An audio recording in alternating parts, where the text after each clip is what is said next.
So just a couple of quick things before I get into this video. Number one, I'm not sponsored in any way by the product I'm about to show you.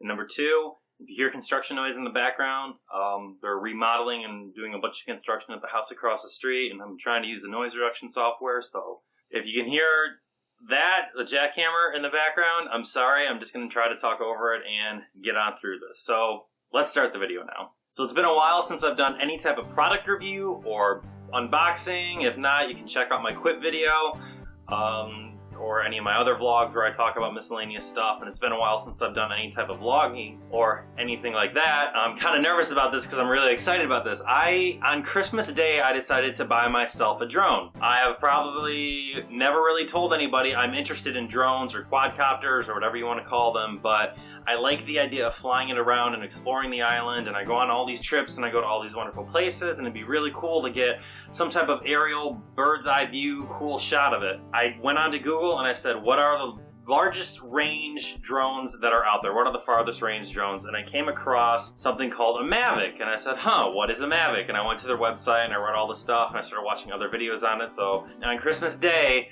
I decided to go ahead and order a DJI Mavic. And instead of doing an unboxing, because I said, should I do an unboxing video of it? And everybody on the Facebook page was all like, no, don't do it. There's plenty of other DJI Mavic unboxing videos. We know what comes in the box. Oh, small note, that is probably the worst group you could be a part of. They're so rude, and they are, read the manual, read the manual, read the manual. Hardly anybody answers real questions on there, but I'm still in it because they post cool videos. So that being said, I'm going to do an uncasing video because I didn't just get a Mavic, I actually got their Fly More case, and I'll show you what I got inside of it and some of my initial thoughts about the DJI Mavic, because I know nothing about drones. I have never owned, I've never flown, I've never done anything with a drone before. So this was a very interesting purchase, an interesting investment, especially for somebody like me that's never done anything. I asked my buddy Brandon about it, and he was blown away. He said it's a great drone to get, and it's very user-friendly, very easy to figure stuff out on. So this is everything it came with. And to get everything down to this, here is the box that came with all the Fly More stuff. This was the size of the box that everything came in. The white box is the actual drone box. This was the carrying case. But after organizing and reorganizing, this is what I was able to get everything I need to fit down into. And I will open it up and I'll show you what's in it. And it's a really nice carrying case, and I'm very excited. So, opening up the case, this is the drone. This thing right here is the drone itself. It is tiny. As you can see, it is smaller than my forearm. It is incredibly lightweight. That is with the battery on it. And it is just so compactable and foldable, and I just love it for traveling. This is gonna be amazing to travel around with. It opens up real simply. Arms fold out, back legs fold back, pop the gimbal stuff off that's protecting the camera, and this is the full size of the drone expanded. Now the propellers will open up automatically once they start spinning and flying, but I mean, this thing is it. This is everything. This is the whole entire unit itself, which I think is really, really cool, especially for somebody like me who I don't like carrying around bulky things. When I travel a lot, like, I really try to keep myself down to a minimum. I mean, I have a small suitcase I travel with, and I have my laptop bag. Like, that's about it. I really don't want to carry a lot of stuff. I even managed to take my PlayStation 4 with me when I go to different places because, like, I want to keep everything with me in a small case. So this is the controller, and there's an interesting little story as to what this is on top of it. So as you can see, it goes into the case. I put this in here, and I was worried about the thumbsticks being jostled. I'll take this off real quick and show you the thumbsticks. So this is how big the controllers are, and the thumbsticks would get jostled around. So I asked people in this DJI group, I said, I've already looked in the group and I don't see anyone talking about the thumbsticks. What do I do? And they said, cut the packaging. Because the package comes with this setting on top. It's on the inside. So I cut it out. It does fit perfectly on top of the controller as is. But I was a little worried about the thumbsticks getting messed up, these things getting damaged, because these are the parts that stick out. So what I did was I took 2-part Gorilla Glue epoxy, mixed it together, and then just coated the thumbstick covers with it. And in doing so, these are incredibly hard. Like I'm like squeezing these. I am squeezing these very, very hard. This isn't just me going, whoa, no, these are solid. And because my hair is longer and I'm always forgetting hair ties, I've decided to put hair ties on to hold it in place. And it became its own little perfect carrying case for the controller. You have your controller and you have your drone, and they're almost like roughly the same footprint size. The controller is really cool because how the controller works is the bottom part here opens up. As you can see, there's a little USB cable in there, and it connects right to the phone. And I didn't understand it at first how the phone connects into it. There's very, very tight rubber grips here on the bottom of it. And once your phone's in, I mean, it's in there. It launches the interface, and there's a whole program app that you can use on your phone. But overall, I mean, this whole thing is incredibly tiny, and I'm incredibly excited. I have only flown it twice so far. Both times have been at night, which is stupid. But to be real, my friends live in a cul-de-sac, so the first night I got it, it was left in beginner mode when you turn it on. And beginner mode won't let you go like more than like 30 meters up or 30 meters out from its home point, which is its launching spot.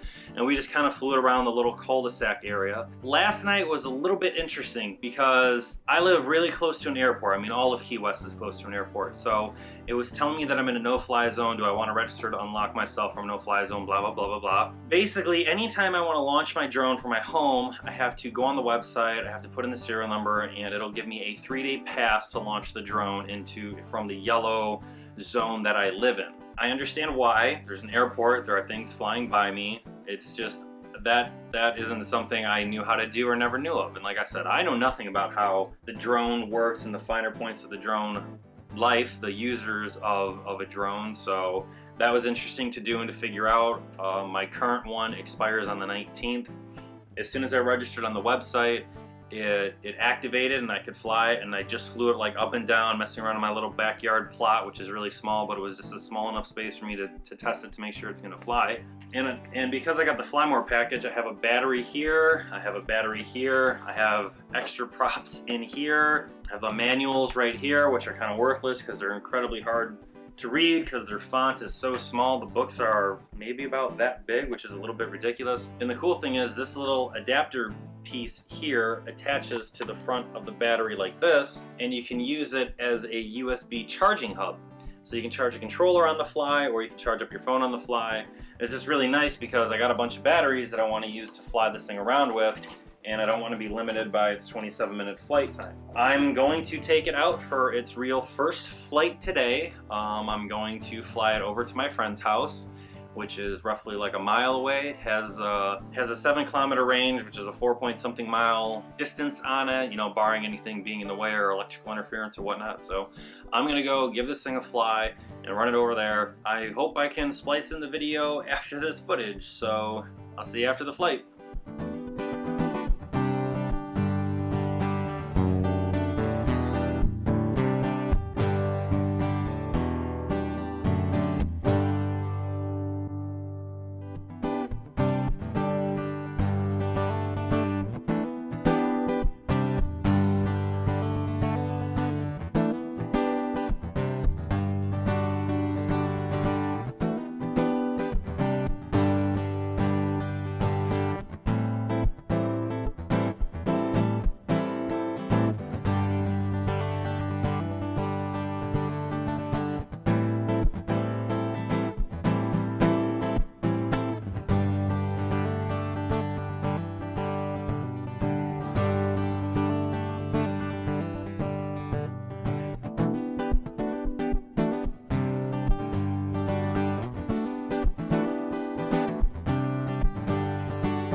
you can tell by the video footage, that didn't work out too well.